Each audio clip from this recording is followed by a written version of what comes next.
Bonjour et bienvenue dans cette interview avec le pasteur Ami Simonango Dieudonné, pasteur bien sûr du Tabernacle de la Moisson, mais pas que, mais aussi de plusieurs églises de la place. Vous les connaissez déjà sans doute, mais nous allons vous laisser les soins de se présenter par lui-même. Bonjour pasteur. Bonjour ma sœur Rachel. C'est le pasteur Ami Simonango, pasteur du Tabernacle de la Moisson dans la commune de Kinshasa, pasteur de l'Aigle Blanc Tabernacle de Kindu, et je suis aussi le pasteur de l'Arche Tabernacle de Mbinza. Merci beaucoup pasteur. Alors dans cette interview, il est question de faire le lien entre les réunions qui se sont passées du 27 au 29 octobre 2023, ceux du 10 au 13 mai 2024 à Kindu et ceux qui sont déjà annoncés dans les jours à venir. Alors les journées du 23 au 27 octobre 2023, comme je le disais, ont été couvertes par les réunions d'ensemble à l'échangeur délimité. Ces réunions ont marqué un véritable succès dans l'histoire des églises du message du temps de la fin, avec une estimation d'au moins 70% de participation. Alors, avez-vous quelque chose à rajouter sur cela? Oui, les réunions d'ensemble, d'abord, ce sont les réunions qui se sont faites pour la première fois dans notre pays. Les réunions pour l'unité des églises. Le frère Branham dit que le corps le plus malade, c'est le corps de Christ. Et la guérison du corps malade de Christ, c'est le réunion d'ensemble. C'est pour cela que j'étais vraiment tenu à faire ces réunions. Par la grâce de Dieu, ça a réussi. Les réunions de Kinshasa ont réussi et aussi les réunions de Kindu ont réussi. Merci. Alors, j'ai sur moi quelques questions que je vous poserai, auxquelles vous répondrez, pourvu d'éclairer l'opinion publique. Alors, avant les réunions de Kindu, vous avez fait mention que sur les 43 églises se trouvant là, 41 seulement étaient d'accord avec votre vision. Et vous étiez sûr qu'à l'approche de ces réunions, les deux autres s'aligneraient. Est-ce arrivé? Bon, ce n'est pas comme tu viens de le dire que ma vision, ce n'est pas ma vision, c'est la vision du frère Branham. Donc, nous sommes en train seulement de faire ce que le frère Branham a demandé aux églises, de se réunir dans les réunions d'ensemble pour l'unité des églises. Bon, pour que je puisse répondre à ta question, ce n'est pas tout le monde qui va comprendre de la même manière certaines choses. Il y a ceux qui pensaient que ces réunions-là, c'est l'écuménisme.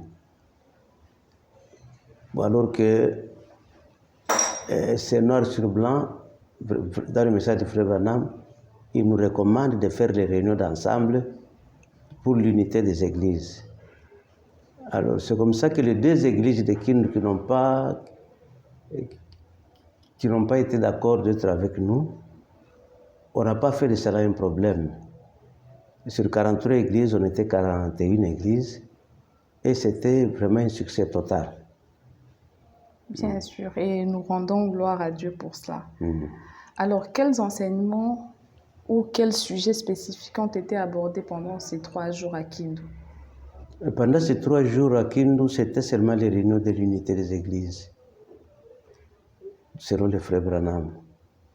Il demande que si les églises peuvent se réunir ensemble, c'est pour que ces églises soient unies. Parce que l'unité des églises, c'est ça la guérison du corps. Alors, et ce qu'on appelle les réunions d'ensemble, ce sont les réunions qui se font pour la guérison du corps de Christ. Et le frère Branham dit le corps le plus malade et sa guérison viendra par les réunions d'ensemble. D'accord. Est-ce que vous pensez avoir atteint vos objectifs en allant à Kindu? On ne peut pas atteindre des objectifs dans une seule réunion. Mais vraiment nous sommes en route donc vers la victoire de l'unité et donc vers la victoire de l'unité de l'Église dans notre pays. Donc nous croyons que Dieu, qui a suscité ces réunions-là, il fera en sorte que nous puissions être satisfaits plus tard. Donc, plus il y a de réunions, plus la victoire est proche. Absolument. Bien sûr. Alors, une question suscite quand même l'attention. Pourquoi dans les affiches qui sont lancées pour les réunions, on ne voit pas votre nom mentionné, on ne voit pas votre photo? Est-ce par simplicité, par modestie ou bien par humilité? Ce n'est pas très important que ma photo puisse être placée dans ces réunions-là, ce n'est pas nécessaire. Donc personnellement, moi, je ne trouve pas ça quelque chose de vraiment d'important. Parce que ces réunions-là, celui qui est notre hôte, c'est le Seigneur Jésus-Christ. C'est pour cela que nous voulons diminuer pour que lui puisse croître au milieu de nous. D'accord, donc nous comprenons que vous voulez donner à Jésus la première place. Absolument. C'est bien. Alors, vous dites que ça fait longtemps que ces réunions vous tiennent à cœur. Mais pourquoi avoir attendu aussi longtemps? Ce n'était pas facile d'abord de parvenir à ces réunions parce qu'il fallait attendre le temps de Dieu. J'ai essayé un peu de voir un peu là-dessus, mais à ce moment-là, ça ne pouvait pas marcher. Vous voyez, David, pour aller à la guerre, il attendait d'abord que les pas de l'Éternel puissent lui précéder. Parce que les pas de l'Éternel étaient sa victoire. Donc nous, on pouvait avoir en tout cas un grand besoin de faire cela, de faire ces réunions, mais il fallait attendre le temps de Dieu. Et quand nous avons vu le temps de Dieu arriver, et c'est comme ça que c'était un grand succès. Bien sûr. Et beaucoup de gens s'attendaient à ce que ces réunions ne se limitent qu'à Kinshasa. Mais nous avons remarqué déjà l'entrée à Kindu et la plus imminente semble être, la plus imminente des réunions bien sûr, semble être celle de Kisangani. Comment prévoyez-vous cela? Les frères, quand nous étions à Kindu, les pasteurs de Kisangani étaient venus. Ils ont vu comment ces réunions se sont passées. Il y a les gens de Lumbashi qui étaient aussi venus, le pasteur de Sankuru, les pasteurs du Maniema même, qui sont venus dans les confins du Maniema. Ce n'est pas seulement à Kinshasa que le corps de Christ est malade. Partout là où le corps de Christ est malade, nous y arriverons. Parce que ces réunions-là, ce sont des réunions qui amènent la guérison du corps de Christ. Parce que le ministère de Frère Branham était le ministère de la guérison. Pas seulement la guérison du corps malade, mais la guérison du corps de Christ. Et le Frère Branham nous demande, à nous les églises qui sortons de son message, qui venons de son message, de faire ces réunions de temps en temps pour l'unité des églises. Parce que quand nous sommes unis, c'est là que nous sommes forts et c'est ce qui va même précipiter le retour du Seigneur Jésus-Christ. Bien sûr. Mais vous avez fait mention d'une invitation pour les Libériens. C'est dans le programme aussi? Oui, pour le Libéria, je devrais aller au mois de juillet ici. Nous sommes déjà au mois de juillet. Je devrais être là-bas le 15 juillet. Et je devrais aussi les proposer ces réunions. Parce que la première fois quand j'étais au Libéria, nous avons eu à nous réunir avec beaucoup de pasteurs de Monrovia. Bon, ils ont encore voulu que je puisse y aller. Mais seulement à ce moment-là, j'étais un peu malade, je ne pouvais pas. Là, vous vous sentez mieux et en forme? Est-ce que tu ne vois pas comment je suis là? Bien sûr. Alors, après votre retour des Kindu, vous avez pris la parole en abordant les sujets sur le point culminant. Vous avez dit ceci, je cite, « Dans le ministère de William Branham, il y avait 3 points culminants, le premier, le deuxième et le troisième pôle. Et qu'à la fin de chaque pôle, il y avait une descente comme pour marquer la fin. Et vous avez ajouté en disant que lorsque Siméon avait vu l'enfant Jésus, il a dit, « Mes yeux ont vu ton salut, laisse-moi m'en aller en paix. » Et c'était ça son point culminant. Et que William Branham, en son temps, avait dit que lorsqu'il verrait l'unité des églises se mettre en place, alors il dira aussi comme Siméon, « Seigneur, mes yeux ont vu ton salut, laisse-moi m'en aller. » Alors, est-ce une façon pour vous de nous dire au revoir? Non, non. Il y a beaucoup de gens qui ont mal saisi ce que j'avais dit l'autre fois. Le point culminant, le message de Frère Branham nous montre que quand nous arriverons à unir les églises, quand nous aurons un même langage, quand nous considérerons les frères comme nos frères, quand nous considérerons aussi nos sœurs comme nos sœurs,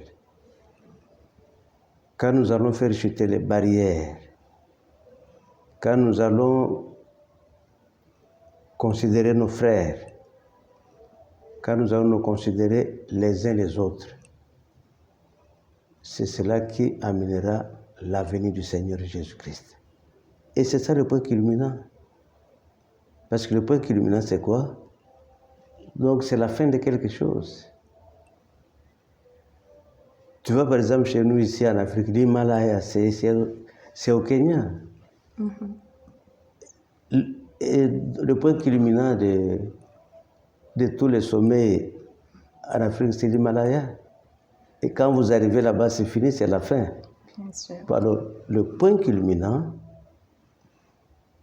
selon le frère Branham, c'est quand nous arriverons à unir les églises du Seigneur, à avoir un même langage, à faire baisser toutes les barrières, à considérer nos frères comme des frères et à marcher dans l'unisson et dans l'unité.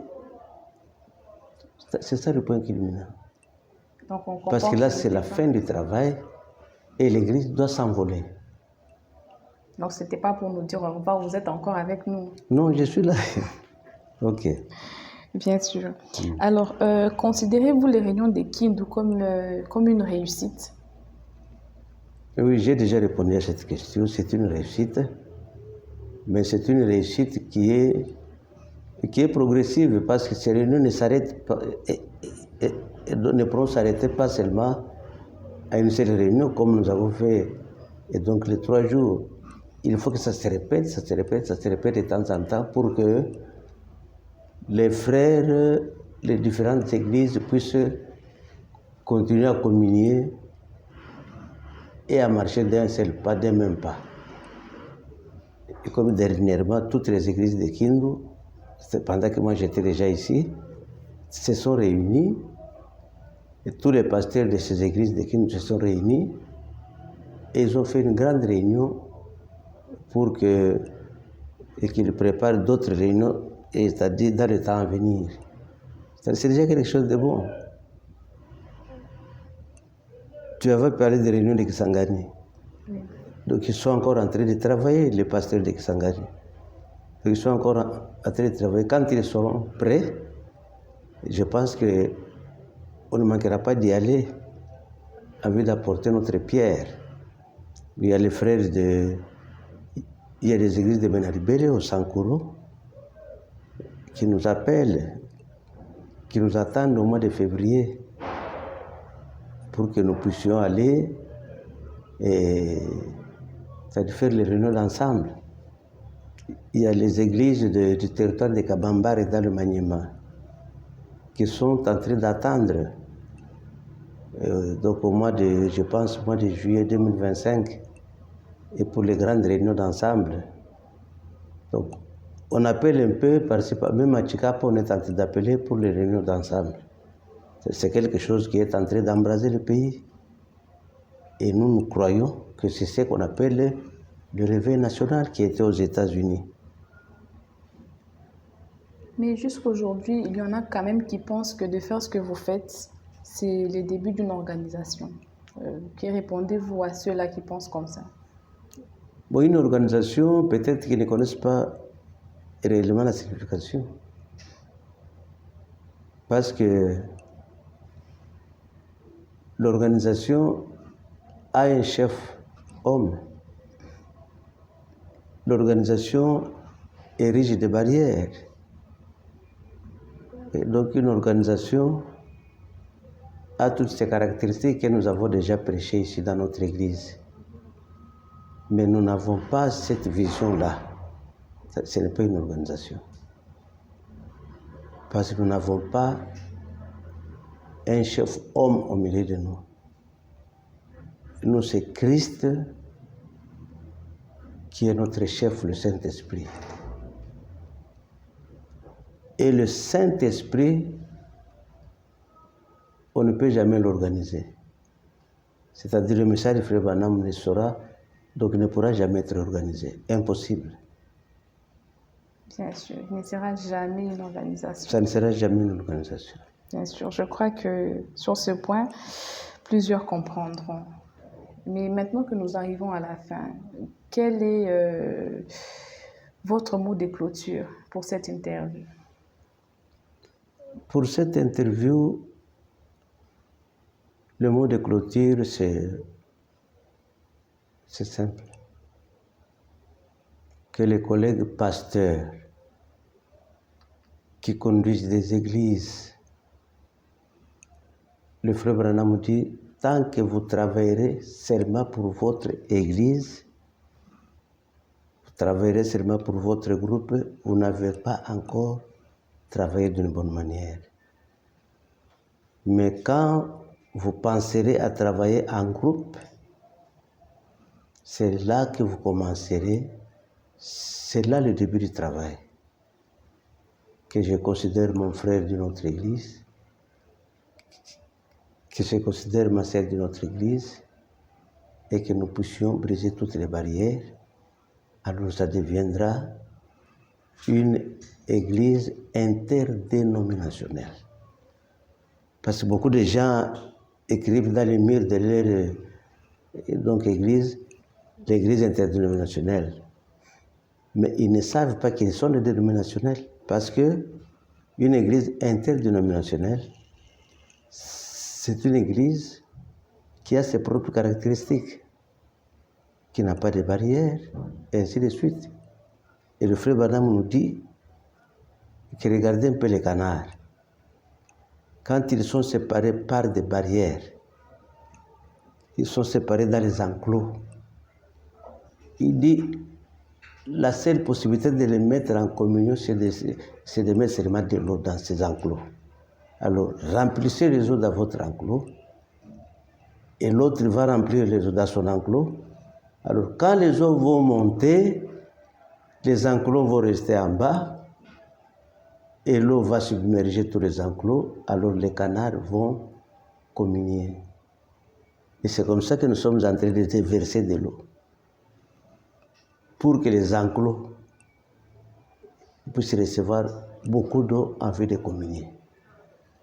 Un pasteur qui ne veut pas communier avec d'autres églises, c'est un pasteur malade de la peste. Il a un problème, donc il a la lèpre.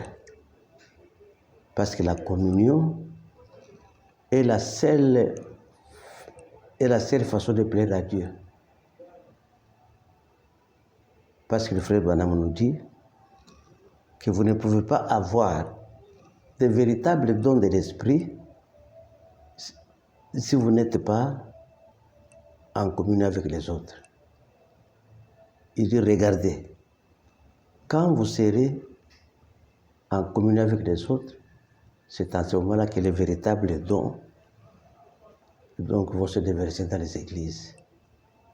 C'est pour ça que vous avez vu dans les maisons de dons, il y a trop de sorciers qui se sont précipités. Parce que ils ont eu des maisons de dons alors que les églises étaient séparées, étaient divisées. C'est comme ça que les sorciers aussi ont profité pour venir déranger les églises du Seigneur.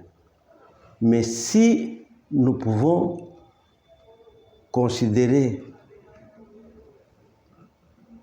se considérer les uns les autres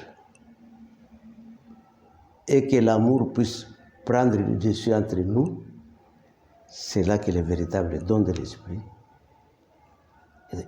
vont se déverser dans les églises du Seigneur. Merci beaucoup. Merci beaucoup pour votre explication assez claire et nous disons merci et au revoir.